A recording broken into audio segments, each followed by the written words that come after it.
So question one. So this is sort of under the topic of parenting and God. So question one, can you define the role of a parent? Well, firstly, I thought with this particular question that it's important for me to state that it's not up to me to define the role of a parent because somebody else has already defined the role. Yeah. So the real question really is how has God defined the role of a parent? That to me is the most important question. Now, God defines the role of a parent in very unique ways that are not the same as what people on earth define the role as a parent. And obviously, God's definition of the role of a parent is very different because God has a different perspective on parenting than what most people on the planet have as a perspective on parenting. So God's perspective on parenting is this: God has made all these children. Now, there's literally billions and billions of children that God has made, and each of them need to incarnate in order to begin the process of individualisation. In other words, they've got to come to Earth and at least be introduced to life as an experience before they have any awareness of themselves, before they have any self-awareness and awareness of themselves as an individual. In other words, they've got to go through a process. Now, before they come, unlike most people believe, and a lot of teachings about reincarnation state, they did not have a conscious existence of themselves. They existed as a soul, and as a half of a soul actually, but they didn't have a conscious awareness of themselves. But in coming to the earth, they gain a conscious awareness of themselves. That's the whole point of coming to the earth, in fact. Now, bearing all that in mind, that means that God is their true parent, not us. All we've done is create their physical and spiritual bodies through the sexual process. So as parents, we are not really their parents. So from God's perspective, we're not their parents. God's their parents, and we are like the creators of the two forms, the physical and the spiritual bodies, in which or through which they can experience life.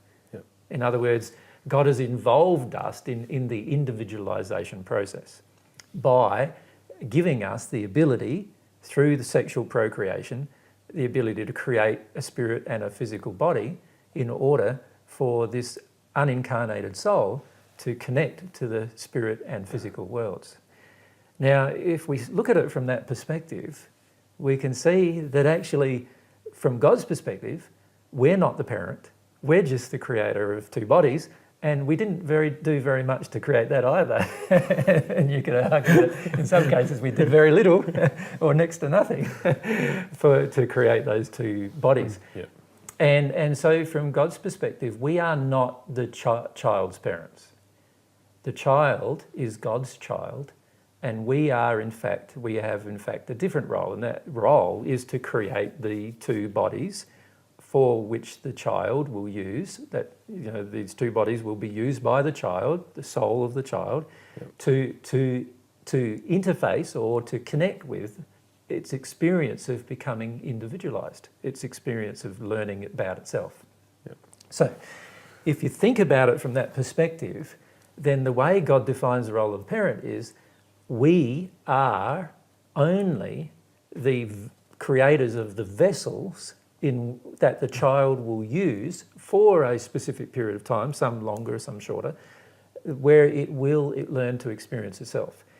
Now, under that definition, we can then ask other sub-questions, like, okay, so given that that's the case, how does God define the role of a physical parent? Like a person who's on earth who's had sex with somebody and created these two bodies into which the child has incarnated. Now, I feel that's a very important question because there are lots of very important things that the parent's role, if it's engaged correctly in harmony with love, what they would do. So I feel the first role that we have is to teach the child about what we have learned about God and the universe. So that's one of the roles that we have as a parent. Now, that doesn't mean to force upon the child our belief systems, because if we're truly humble, we will acknowledge that we don't know everything And therefore, and also many of the things that we think we do know, we actually don't know. And so, you know, to force those particular belief systems upon the child wouldn't be very advantageous. But it's important to share those particular things with the child. Secondly, another role is to share, and this is a primary role, and that is to share love with the child. We want to teach the child in particular about love. And the reason why we want to teach the child in particular about what we've learned about love is because the whole universe operates, all of God's laws operate on love as the underlying principle. So the more we can share with the child about love and teach the child about love, the more we're teaching the child about the universe and about God and God's laws. Right? The third thing that is very important, and by the way, these are not in order of importance that I'm listing them. These are just very important things that are a part of God's definition of the role of the parent, right? And I'm happy for you to ask individual questions about each one if you want to before I proceed to the next one. Yeah, I know there's other questions later, but we want to define the role as a parent as a part of this question, I feel. Yeah. So, what's the point? Like, what's our so if our children, let's say what we say, you know, our children are not actually our children, which is in itself not a very honest or true statement. Yeah, They're not our children; they're God's children, which I've just created a vessel for. Now, how do we say that properly? I don't know using the English language, but it's very important to see that even the way we see our children is already incorrect before we begin parenting. Yeah. Does that make sense?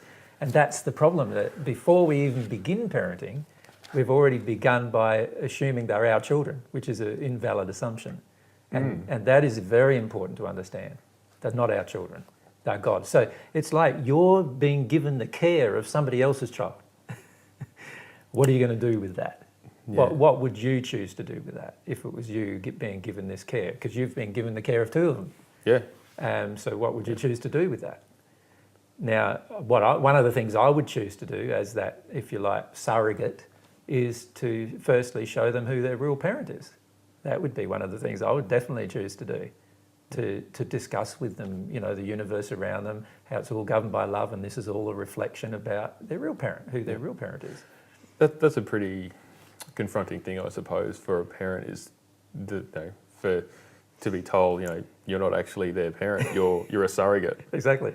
Yeah, and I know, you know, when I sort of started to realise this, I was like, wow, that's pretty big. Like, well, you know, what's the point? Like, why has God done it this way? Well, I suppose that is another question too that we can ask. I think you've even got that in the list. We do have that one, but I feel we need to spend more time on this issue first of how God defines the role, because the reasons why God has done it is separate to what we can do as parents, I feel. And it's very important that we understand from God's perspective the role of being a parent, rather than thinking about, like, why did God do it? What's the point of all of this first? That's a subsequent question, I feel, which has valid answers, of course.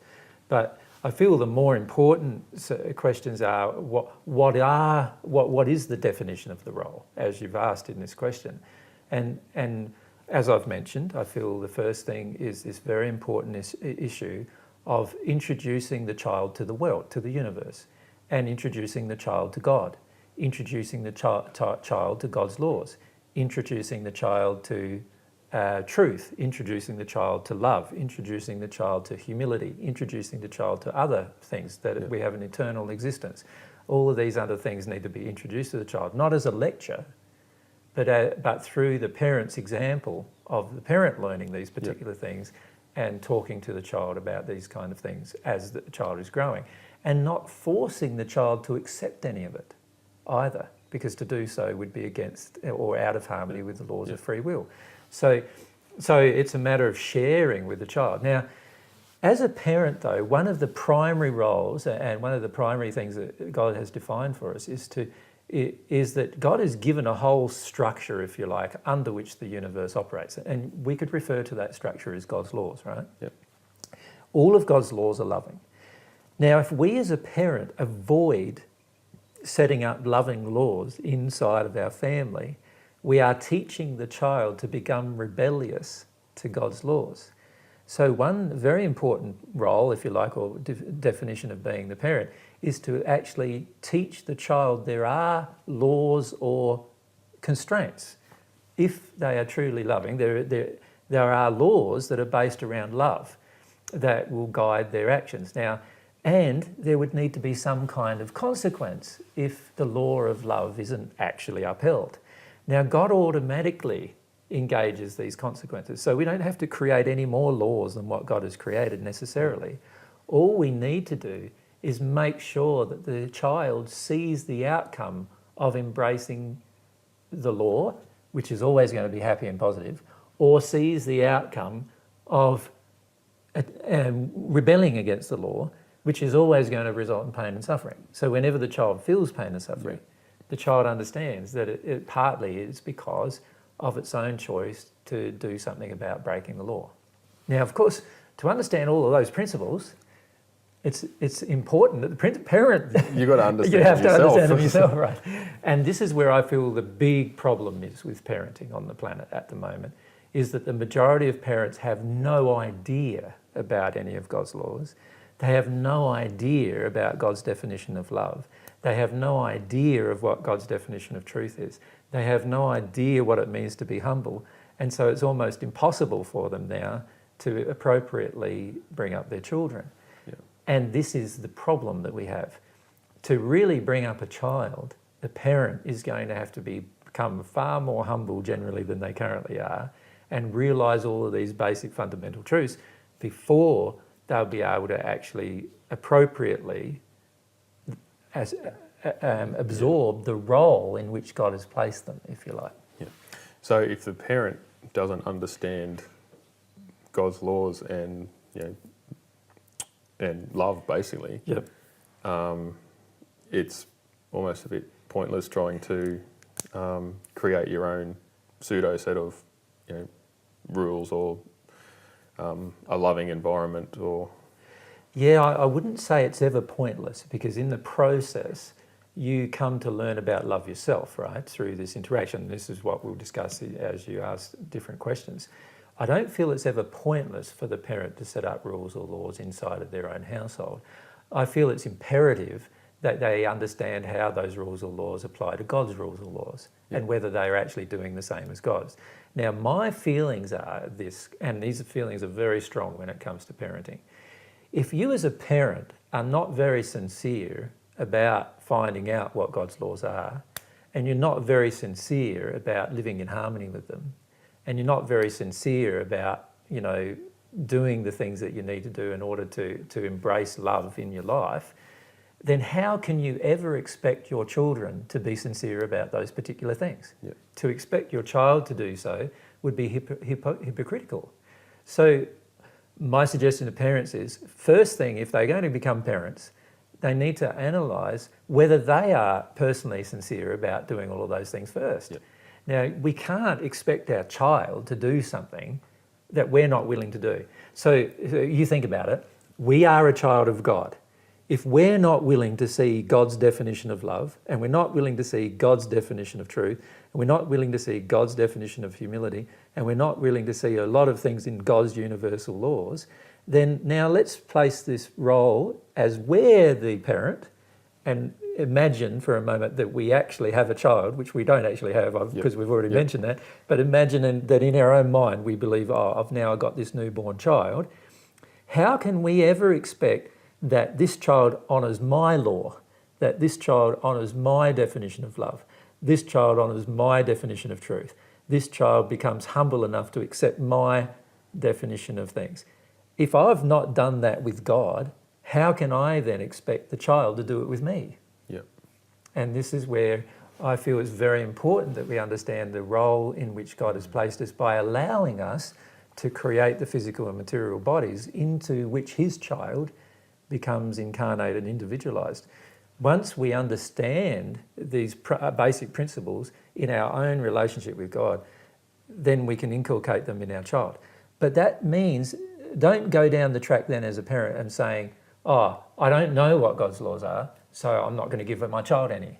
Right, that would be actually a disaster for your life, which you'll find out very rapidly by the time the child's 2 years of age. Generally, you'll find out that you made some mistakes along that line, because the child has no guidelines, no direction, and often has complete control of the family by that stage. Yeah. And that would be a disaster for the rest of the family.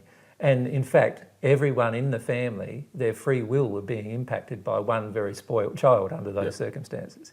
So we can't say, oh, because I don't know, and because I'm ignorant, I'm not going to do anything. Yeah. And in fact, this is one of the lessons of love. You can't choose to do nothing. That's one of God's lessons of love. Whenever you even choose to do nothing or think you've chosen to do nothing, you've actually chosen something. Yeah. And there are laws involved when you choose things that all have consequences. Some of them, the consequences are happy, and some of the consequences are sad and painful, depending on if they're happy, whether we supported the law and lived in harmony with the law, or whether it was sad and we broke the law. That's what the cause of the pain and suffering is. So if we understand these underlying principles, we will never as a parent go, oh, I abdicate all responsibility for training this child in these particular laws, because you'll find by the child is a very young child, just a few months old, usually by the time it's 1 year old, it will be bossing your entire life around, and you'll feel the penalty of not taking such actions, which is a part of the consequence, if you like, of breaking this law of love with our child. It's not a loving thing to choose to abdicate responsibility for the child, and particularly to abdicate responsibility for the child you drew into your life through the creation of its bodies. Yeah. To abdicate responsibility is a very unloving thing to do, and you'll definitely feel the consequences of the abdication if you continue with that kind of action. So I feel once we understand that God's desire is for us as parents to learn about what it feels like to be a parent, right? But also to inculcate in the child, right, all of these different principles about God and God's universe and God's nature and the universe itself and how it works and all of these different things. That is the primary definition of the role of a parent from God's perspective. Now, that's not my personal perspective. That's a perspective I've had to also, as a parent, because I have 2 children, have had to also come to terms with. I don't see my children, as the saying is, as my children. They are my brothers. I've got 2 sons, and I see them as not my sons. They are my brothers. And all I am is an older child of God. In other words, I incarnated before them.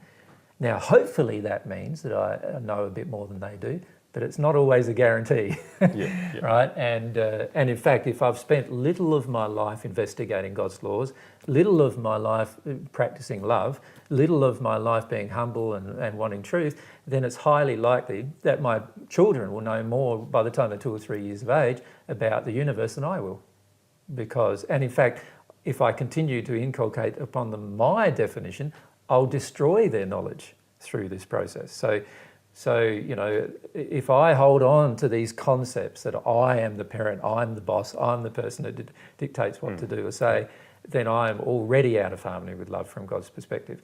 And it's interesting, I find, how many mothers and fathers say that to their children, particularly when they're in a rage because the child isn't doing something well. What?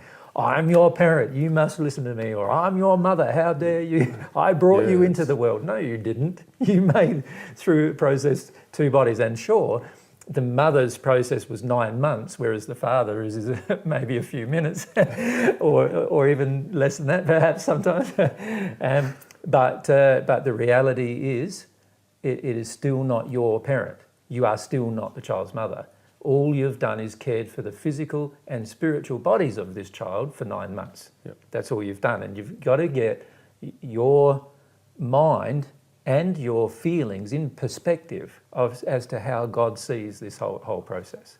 Now, when we do that, we truly care for the child, because we know it's not mine, it's not ours. Yep. The child is God's, and as such, it's a very deep responsibility to care for the child as God would care for this child. Yep.